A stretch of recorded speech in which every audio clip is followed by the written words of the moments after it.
നിങ്ങൾ ഈ പറയുന്നത് ഈ അടുത്ത കാലത്ത് തുടങ്ങിയതല്ല, ഞാൻ വന്ന കാലം മുതലേ ഇങ്ങനെയുള്ള പരിപാടിയൊക്കെ ചെയ്തിട്ടുള്ള ആളാണ്, അത് മറന്നു പോകുന്നത്.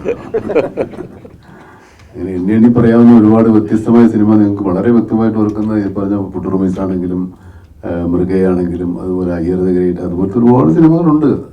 ഈ തലമുറയിൽപ്പെട്ട ആളാണെന്ന് തോന്നുന്നു. കുറച്ച് പോകുന്ന ആൾക്കാർക്ക് അതൊക്കെ അറിയാം. അപ്പൊ അത് എന്നെ സംബന്ധിച്ചിടത്തോളം അന്നത്തെ ഉണ്ടായിരുന്ന അതേ ആവേശത്തോടെയാണ് ഞാൻ നിൽക്കുന്നത്. അന്ന് നമുക്കെല്ലാം നമ്മുടെ ആഗ്രഹത്തിനൊത്ത് ചെയ്യാൻ പറ്റിയില്ലെങ്കിലും ഇപ്പോൾ ഇങ്ങനെ അങ്ങനെ ഒരു സൗകര്യം നമ്മുടെ അടുത്ത് വരുന്ന ആൾക്കാർക്കും നമുക്കും അങ്ങനെ ചെയ്യാനുള്ള ഒരു സാഹചര്യം ഉണ്ട്. അത് നമ്മൾ ഉപയോഗപ്പെടുത്തുകയാണ്.